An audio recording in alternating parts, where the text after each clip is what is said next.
Combien n'ont encore jamais entendu la vision que le Seigneur m'a donnée? Levez donc la main, ceux qui ne l'ont jamais entendue.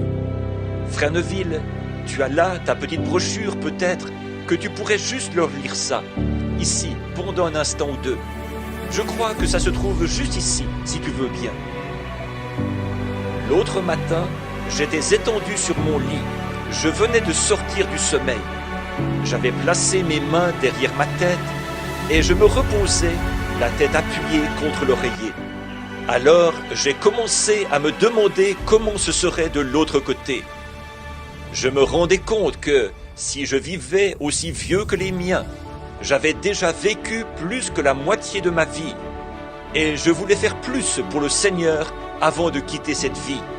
J'ai entendu une voix qui disait « Tu ne fais que commencer. Continue le combat. Continue à courir vers le but. » Alors que j'étais là à méditer sur ces paroles, je me suis dit que je m'étais juste imaginé avoir entendu une voix. La voix a dit de nouveau « Continue le combat. Continue à avancer. Continue à avancer. » Je n'y croyais toujours pas. Je me suis dit que c'était peut-être moi qui avais dit ces paroles. Je me suis mordu les lèvres. Je me suis mis la main sur la bouche et j'écoutais. La voix a parlé de nouveau. Continue simplement à courir vers le but. Si seulement tu savais ce qu'il y a au bout de la route. C'était comme si j'entendais la musique et les paroles d'un vieux cantique que je connais bien. J'ai le mal du pays, le cafard, et c'est Jésus que je veux voir. J'aimerais entendre des cloches du Havre, le carillonnement. Mon sentier s'éclairerait, toutes mes craintes se dissiperaient. Seigneur, laisse-moi regarder de l'autre côté du rideau du temps. Alors la voix m'a demandé, aimerais-tu voir juste au-delà du rideau? J'ai répondu, ça m'aiderait tellement. Ce qui est arrivé, je ne saurais le dire. Si j'étais dans mon corps ou hors de mon corps, ou si c'était un ravissement, je ne sais pas. Mais ce n'était comme aucune vision que j'ai déjà eue. Je pouvais voir le lieu où j'avais été ravi. Et je pouvais me voir étendu là-bas sur mon lit. Je me suis dit, ça c'est bizarre. Il y avait là un grand nombre de personnes. Elles accouraient vers moi pour m'accueillir, en criant « Oh, notre précieux frère !»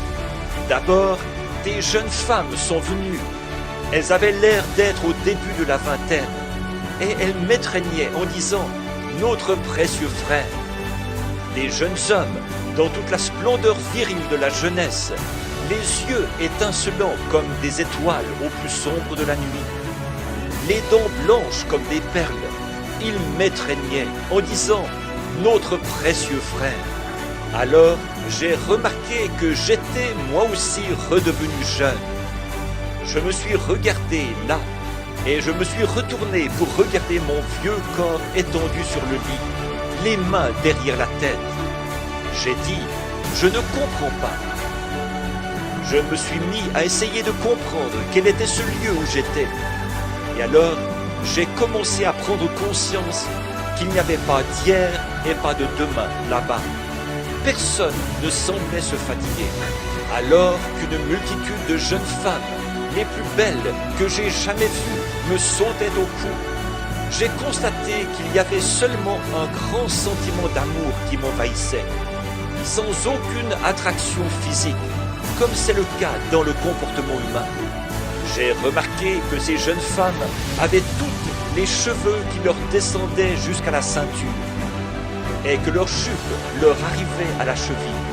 Ensuite, Hope, ma première femme, m'a serré dans ses bras et elle a dit « Mon précieux frère ». Puis une autre jeune femme m'a serré dans ses bras et Hope s'est retournée et a serré cette jeune femme dans ses bras. J'ai dit « Je ne comprends pas. Ceci, c'est quelque chose de totalement différent de notre amour humain. Je ne veux pas retourner dans ce vieux corps étendu sur le lit. » Alors, une voix m'a parlé. « Ceci, c'est ce que tu as prêché. C'est le Saint-Esprit. Ceci, c'est l'amour parfait. On ne peut pas entrer ici si on ne l'a pas. Ensuite, on m'a pris et on m'a fait asseoir à un endroit élevé. Il y avait tout autour de moi un grand nombre d'hommes et de femmes dans la fleur de leur jeunesse. Ils criaient de joie. « Oh, notre précieux frère, nous sommes tellement heureux de te voir ici. » Je me suis dit, je ne rêve pas, car je peux voir ces gens, et je peux voir mon corps étendu là-bas sur le lit. La voix m'a parlé. Tu sais, il est écrit dans la Bible que les prophètes étaient recueillis auprès des leurs. J'ai dit, oui, je me souviens d'avoir vu ça dans les Écritures. Mais il n'y a pas autant de Branham que ça. La voix a répondu, ce ne sont pas des Branham, ce sont des convertis, ceux que tu as conduits au Seigneur. Certaines de ces femmes, que tu trouves si jeunes et si ravissantes, avaient plus de 90 ans quand tu les as conduites au Seigneur. Ce n'est pas étonnant qu'elles crient « Mon précieux frère !» Puis toute la multitude s'est écriée ensemble « Si tu n'étais pas allé proclamer l'Évangile, nous ne serions pas ici. » J'ai demandé « Oh, où est Jésus? Je veux le voir. » Ces gens ont répondu « Il est juste un peu plus haut. Un jour, il viendra à toi. Tu as été envoyé comme chef, et quand Dieu viendra, il te jugera selon ce que tu as enseigné. » J'ai demandé « Est-ce que Paul et Pierre devront, eux aussi, être jugés comme ça? » La réponse a été « Oui. » J'ai dit « J'ai prêché ce qu'ils ont prêché. Je n'en ai pas dévié ni d'un côté ni de l'autre. Ils baptisaient au nom de Jésus, j'ai fait de même. Ils enseignaient le baptême du Saint-Esprit, j'ai fait de même. Tout ce qu'ils ont enseigné, moi aussi je l'ai enseigné. Nous le savons, ont dit ces gens, et nous savons qu'un jour nous retournerons sur terre avec toi. Jésus viendra et tu jugeras selon la parole que tu nous as prêchée. Après, tu nous présenteras à lui, et tous ensemble, nous retournerons sur terre pour y vivre pour toujours. J'ai demandé, est-ce que je dois retourner sur terre maintenant? Ils ont répondu, oui, mais continue à courir vers le but. Alors que je commençais à quitter ce lieu de beauté et de joie, aussi loin que je pouvais voir, des gens venaient vers moi pour m'étreindre. Ils criaient, mon précieux frère. Tout à coup, j'étais de nouveau sur le lit. J'ai dit, ô Dieu, aide-moi, que je ne fasse jamais de compromis sur la parole, que je m'en tienne strictement à la parole. Peu m'importe ce que n'importe qui d'autre peut faire. Seigneur, que je continue à courir vers ce lieu de beauté et de joie. Je suis plus convaincu que je ne l'ai jamais été de toute ma vie, qu'il faudra avoir l'amour parfait pour rentrer dans ce lieu-là.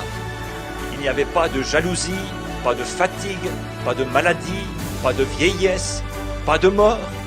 Il n'y avait qu'une beauté et une joie suprême. Quoi que vous fassiez, mettez tout le reste de côté, jusqu'à ce que vous ayez l'amour parfait. Arrivez-en à pouvoir aimer tout le monde, même tous vos ennemis. Peu importe si l'avion est secoué, s'il y a des éclairs, si l'ennemi braque ses armes sur vous, ces choses n'ont aucune importance. Ayez l'amour parfait. Si vous n'êtes pas sauvé, acceptez Jésus-Christ comme votre sauveur maintenant. Si vous n'avez pas été baptisé d'eau, faites-vous baptiser maintenant. Si vous n'avez pas reçu le baptême du Saint-Esprit, recevez-le maintenant. Continuez à courir vers cet amour parfait qui vous fera entrer dans ce lieu de beauté et de joie, au-delà du rideau du temps.